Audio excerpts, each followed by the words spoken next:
What's up, everybody? And today we're checking out finally US Army reveals M1E3 next generation Abrams tank. This is the prototype. This is by a channel called Combat Wire. I've actually not checked this channel out before. They're a relatively smaller channel. So what I'm going to do is I'm going to leave a link down below to the original video.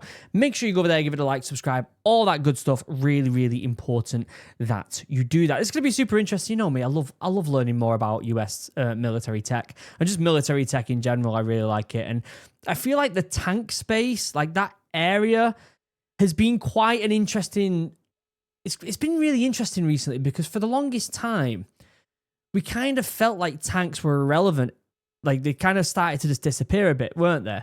And then ever since the Ukraine-Russia war, ever since Russia invaded Ukraine, they've seemed to have come back and it's kind of give the idea of having tanks a bit more of a boost again. Does anyone agree with me with that? That's how it feels anyway. But I'll leave a link down below to the original video. We're going to check it out. We'll have some fun. We'll watch it. We'll see what it's all about. Before we get started, though, as always, check out Chug. 10% off link down below for this absolutely phenomenal bit of kit. Go buy yourself one. I highly recommend it. Free customization, free bag, 10% off link down below. If you want to look like an absolute legend, if you want to look like a Knight of the Seven Kingdoms, right, from Game of Thrones, while drinking your drink around a fire with your mates, go buy yourself one. Ships to America as well. Also, if you haven't seen, I have started my own business for a drinks company. I'm very excited about it. We've got some really cool stuff coming up soon. If you haven't already seen, I've been doing vlogs over on the Drink Morale YouTube channel and a bunch of other stuff. Please go check it out. If you love the outdoors, you're going to love it. You really are. And I've put a lot of hard work into it. It would mean the world to me if you could check it out. With that being said, let's have a look at this tank. Let's see what it's all about. We've heard rumors. We've heard bits and bobs. Let's have a look. Finally, the U.S. Army publicly displayed the first M1E3 Abrams prototype at the Detroit Auto Show, and in just a few seconds, it became clear this was not about showing off a finished tank. This moment was about revealing the direction of American armored warfare for the 2040 era and beyond. What the Army rolled out on January 14, 2026 was an early demonstrator, a working testbed designed to explore unmanned turret architecture, crew layout, digital systems, and automation, all feeding into what is planned to become the future M1A3 Abrams. It does make me wonder about equipment for this. We did a video not long ago on the British tanks, right? And one of the biggest... Well, one of the things that I learned the most is how difficult it is to maintain these tanks because the barrels have to be changed after so often and the barrels are incredibly difficult to make. And so my biggest question with a new bit of kit like this is how maintainable is it over a longer period of time and how long do the US plan to maintain it? Because it's going to cost a lot. Over its lifetime, one of these tanks would probably cost like 4 or 5 times the amount it actually costs to manufacture it in the first place. So I am wondering what's going on there and have they mitigated some of the major equipment flaws that a lot of tanks have? When the U.S. Army unveiled the M1E3 Abrams prototype, it carefully framed expectations. This is not the final tank, not even close. Instead, it is an experimental platform meant to test ideas, integration, and human-machine interaction. Javelin Army Recognition later conducted a detailed analysis using official statements, released technical information, and publicly available imagery to understand which technologies are likely to carry forward into the M1A3 Abrams planned for later in the decade. What emerges is a clear picture of where the Abrams family is headed, and why these changes... Yeah, he said literally a clear picture and put up a picture taken with a Nokia 3210. Emerges is a clear picture of where the Abrams family is headed. The fuck is that? And why these changes matter. At first glance, the turret may look familiar, but that impression fades quickly. The turret is based on an older M1A1 shell, yet it has been heavily modified. There are no crew hatches, no periscopes, and none of the legacy fire control elements. How do people get in it then? How do lads get in it? And crawl through the barrel? How do they get in it? Associated with manned turrets. This confirms a major shift. The future M1A3 Abrams will operate with an unmanned turret, placing all crew members inside the hull. Okay, what do I think of that? Technology is far enough ahead to be able to accomplish this, right? Again, I've spoke about this when it comes to the scopes of these new US rifles, these incredible scopes that seem to like zero in at any distance, and they have range finders in them and automatically do the dip and all this other stuff. Brilliant bits of kit. My worry with any bit of technology in the military, every bit of technology in the military has to be able to use at the fundamental level without too much technological intervention. Okay, you have got to be able to turn around and be like, all right, the computer's down, and in an instance of that scope on that rifle, okay, it's not going to do the range finding, it's not going to do all this other stuff, but you can still use it as a scope with a red dot, right? If something goes wrong with this unmanned turret, is that it? Is it done? Is it just bricked at that point? You know what I mean? Like, is it just going to go home? Or are they going to be able to do something manually to still use it?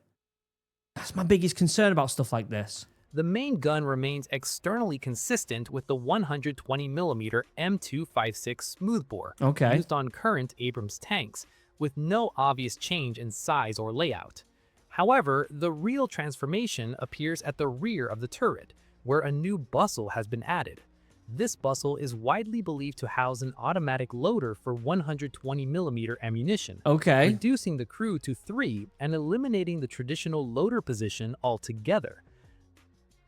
Again, more than fine if the technology works and is reliable, but what happens if that stops? Because this is the thing, right? Like, you could have one little kink in the chain and it completely ruins the whole tank at that point. It does make me a bit concerned, that. An additional opening to the left of the gun mantelet suggests a new primary sight or sensor location, though its exact function has not been yet clarified.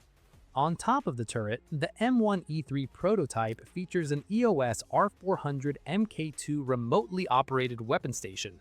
In its configuration shown, it combines a 40mm Mk19 automatic grenade launcher, a 7.62mm machine gun, and a launcher holding an FGM-148 Javelin missile. The Army has emphasized that this setup is modular, meaning the weapon mix can change depending on mission requirements. Yeah, that should be Bobby Basic. That shouldn't be anything of a surprise. The R400 Mk2 is paired with the Echo Guard radar, designed for counter-drone detection, tracking, and close-range defense, reflecting the growing threat posed by small unmanned aerial systems. In terms of optics, while the earlier Abrams X demonstrator used the Safran Paseo panoramic sight, the M1E3 pre-prototype favors the Leonardo S3 stabilized optoelectronic sight for commander and targeting functions. All right, again, too much for my marine monkey brain to understand that type of stuff. Again, I'm just hoping that if any small kink in this chain of computer or not manually used weaponry, if any kinks there, is it just going to ruin the whole thing? There's a lot of technology there that could go wrong, isn't there? The more tech that could go wrong, the more likely it's going to happen. The hull shows even more visible changes in the turret, especially at the front. The upper frontal glacis appears reinforced, and instead of a single driver hatch, there are now 2 forward hatches. This aligns with a 3-person crew layout, all seated in the hull. Cameras, sensors, and lighting elements are distributed across both hull and turret, providing a full external view and replacing traditional vision blocks. This sensor-driven approach suggests improved situational awareness while keeping crew members protected inside the armored hull. At what point do you just make the whole thing unmanned, driving it as well, and just have someone with an Xbox controller back at HQ controlling it? At what point do we just do that instead? We're taking it so it's less and less people, right? We're down to what, 3 people he said in this now?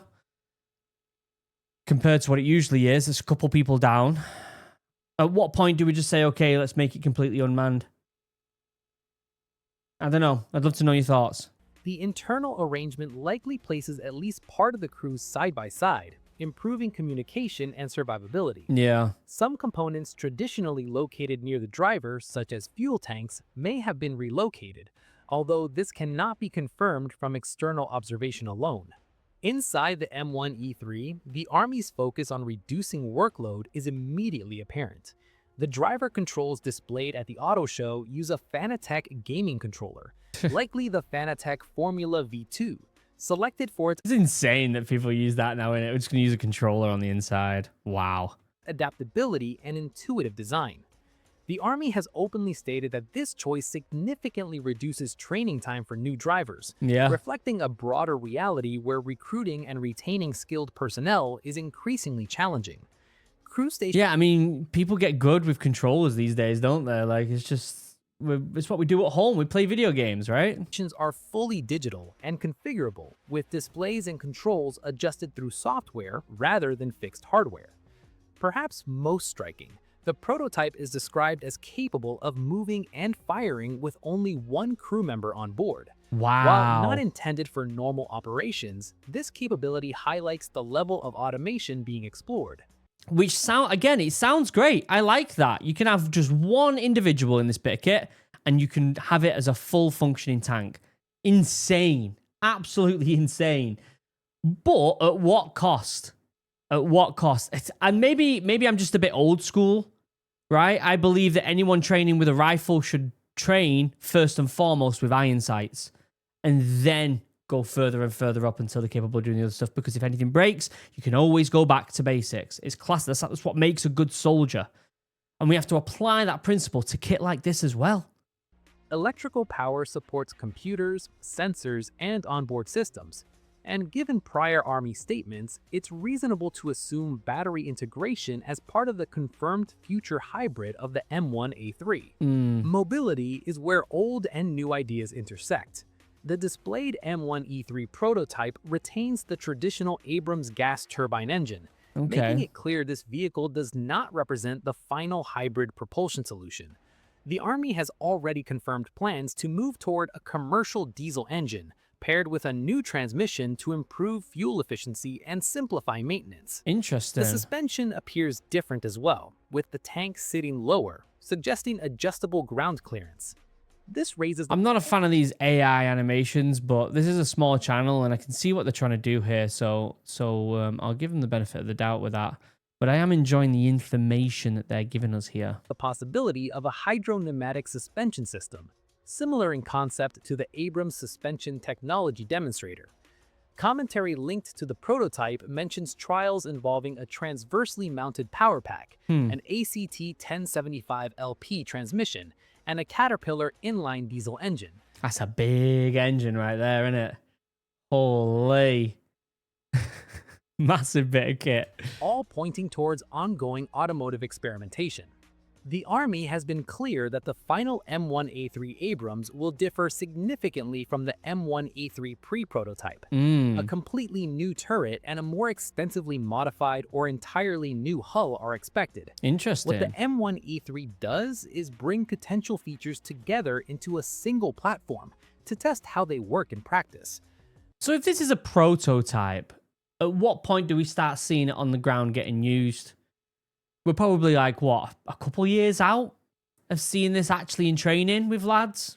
What do you think? The prototype confirms an unmanned turret based on a modified legacy design, an autoloader bustle, a 3-person crew layout, extensive camera and sensor coverage, a modular remote weapon station, simplified digital controls, and a future hybrid approach to propulsion. The Army has also stated that the prototype weighs less than current Abrams tanks, despite the added systems. That's impressive considering how much more tech is probably in this compared to previous ones. And, well, I guess you've also got less people. I don't know. There's probably a few different pros and cons to that, but being lighter is always going to be good for a tank. Although no exact figure has been released. As it stands on display, the M1E3 is not a declaration of final capability, but a clear signal of where the Abrams is headed and how the US Army intends to keep its main battle tank relevant through 2040 and beyond. Yeah, it's a prototype. It's kind of a means to show, look, this is what we can do. This is the direction we want to go in. This is a concept of what we're looking for. I like when they do stuff like this because, you know, for the most part, when stuff like this happens, this might just go into commission and it works. Sometimes it doesn't, but what happens is later down the line, they'll look back at stuff like this and say, okay, well, this was really good actually on this. Let's take that and put it in this new one. Okay, this one didn't work. We didn't like that, so we're going to avoid that. And it's kind of like a trial, and it's like a trial. It's a trial bit of kit, isn't it? It's a prototype. And so they can pick and choose what works and what doesn't. Cool. Cool video. From a new channel. Shout out to this new channel. Not a massive fan of the AI stuff, but I think that considering that it's a hard kind of place to be to get into military YouTube videos, Combat Wire, I will leave a link down below. Well done for a really good video. What do you think in the comments? Let me know in the comments. What do you think? With new tech, I'm always excited, but skeptical. I'm always a bit cautious. And so I'd love to know your thoughts in the comment section down below. Check out Chug, 10% off, link down below, and check out Morale if you haven't already. Go check out Combat Wire, this new channel. And other than that, let me know what you think in the comments, and I'll see you in the next video. I love you all. Goodbye.